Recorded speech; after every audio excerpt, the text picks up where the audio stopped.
മാതാപിതാക്കൾ പ്രത്യേകം ശ്രദ്ധിക്കണം. നിങ്ങളുടെ കുഞ്ഞുങ്ങളുടെ ജീവിതത്തിൽ എന്തെങ്കിലും മേഖലകളിൽ ഒരു വിടുതൽ നിങ്ങൾ ആഗ്രഹിക്കുന്നുണ്ട് എങ്കിൽ നിങ്ങളുടെ കരങ്ങളിലൂടെ ദൈവം അത് ചെയ്യും, ഒരു സംശയം.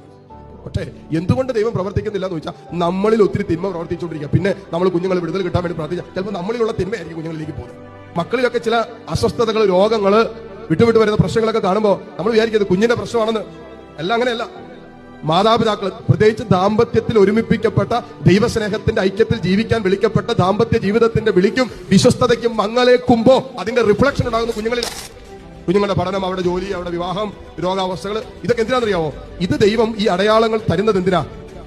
നിങ്ങൾ മാതാപിതാക്കൾ ദൈവം ആഗ്രഹിക്കുന്നത് പോലെ സ്നേഹത്തിന്റെ ഐക്യത്തിലല്ല എന്ന് നിങ്ങൾക്ക് വെളിപ്പെടുത്തി തരാൻ വേണ്ട അടയാളങ്ങളാണ് ചില കുഞ്ഞുങ്ങളിൽ തരുന്നത്. അതുകൊണ്ട് ചിലപ്പോൾ കുഞ്ഞുങ്ങളെക്കായിട്ട് പ്രാർത്ഥിക്കാൻ വരുമ്പോൾ ഞാൻ ആദ്യം ചോദിക്കാനുള്ള ചോദ്യം എന്നറിയോ? നിങ്ങൾ തമ്മിലുള്ള ബന്ധം ഒക്കെ ആണല്ലോ അല്ലേ? നിങ്ങൾക്ക് പരസ്പരം സ്നേഹമൊക്കെ ഉണ്ടല്ലോ അല്ലേ? നിങ്ങൾ പരസ്പരം ക്ഷമിച്ചൊക്കെയാണല്ലോ പോകുന്നല്ലേ? ചിലപ്പോൾ കുഞ്ഞിന് രോഗമായിരിക്കാം, കുഞ്ഞിന് അസ്വസ്ഥയായിരിക്കും, എപ്പോഴും രോഗപീഠയായിരിക്കാം, രാത്രി ഉറക്കമില്ലാത്ത അവസ്ഥയായിരിക്കാം. എന്തുകൊണ്ടേ ഒരു കൊച്ചിനെ സംസാരിക്കുന്നില്ല എന്ന് പറഞ്ഞ കുഞ്ഞാ, 4 വയസ്സുള്ള കൊച്ചു സംസാരിക്കുന്നില്ല. കൊച്ചു സംസാരിക്കാത്തതിന് കാരണം എന്താ? ഈ കൊച്ചുണ്ടായതിനു ശേഷം ഇവര് ശരിക്കും സംസാരിച്ചിട്ടില്ല, ഒരു കുഞ്ഞ് സംസാരിക്കുന്നില്ല. അതാണ് പ്രശ്നം. അവർ ചേട്ടൻ്റെ അടുത്ത് പോയിട്ട് പറ, കൊച്ചു സംസാരിക്കണോ? ചേട്ടനും ചേച്ചിയും കൂടി ഒരുമിച്ച് വരാൻ അച്ഛൻ പറഞ്ഞെന്ന് പറയാമോ?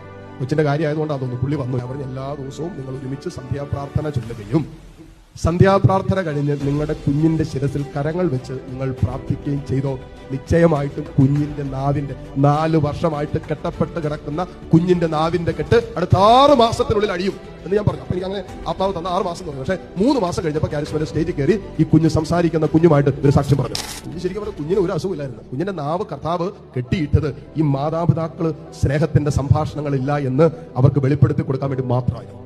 നമ്മുടെ കുഞ്ഞുങ്ങളിലൊക്കെ വരുന്ന ചില രോഗങ്ങൾ, ചില അസ്വസ്ഥതകളൊക്കെ കാണുമ്പോൾ നമ്മൾ ട്രീറ്റ് ചെയ്യേണ്ടതാണെങ്കിൽ ട്രീറ്റ് ചെയ്യണം. എന്നാൽ അതിന്റെ പിന്നിൽ ആത്മീയ കാരണങ്ങൾ ഉണ്ടെങ്കിൽ അതിനെ നമ്മൾ ഐഡന്റിഫൈ ചെയ്യണം. അപ്പൊ അതുകൊണ്ട് നമ്മൾ ആദ്യം ഒരു സെൽഫ് ഡെലിവറൻസ് പ്രയർ നടത്തുകയും എന്നിട്ട് നമ്മുടെ കരങ്ങളിലൂടെ അസാധാരണമായ പ്രവൃത്തി എന്റെ മക്കളിൽ ഇടപെടാൻ തക്ക വിധത്തിൽ നമ്മുടെ കരങ്ങൾ കർത്താവിനോടുള്ള ബന്ധത്തിൽ കണക്റ്റഡ് ആക്കുക. ദൈവം പ്രവർത്തിക്കും. നിങ്ങൾ ഒരു അക്ഷരം വിളിക്കാൻ പോകണ്ട, ഒരു കരിസ്മാറ്റിക്കാരനെ വിളിക്കാൻ പോകണ്ട, ഒരു ധ്യാനഗുരുവിനെ, ഒരു കൗൺസിലറെ വിളിക്കാൻ പോകണ്ട. നിങ്ങളുടെ കരങ്ങൾക്കുള്ള അഭിഷേകം ഒരച്ഛനും ഇല്ല, നിങ്ങളുടെ മക്കളെ അനുഗ്രഹിക്കുക, നിങ്ങൾക്കേ ഉള്ളൂ. മാതാപിതാക്കൾ പ്രത്യേകം ശ്രദ്ധിക്കണം. നിങ്ങളുടെ കുഞ്ഞുങ്ങളുടെ ജീവിതത്തിൽ എന്തെങ്കിലും മേഖലകളിൽ ഒരു വിടുതൽ നിങ്ങൾ ആഗ്രഹിക്കുന്നുണ്ട് എങ്കിൽ നിങ്ങളുടെ കരങ്ങളിലൂടെ ദൈവം അത് ചെയ്യും, ഒരു സംശയം. പക്ഷേ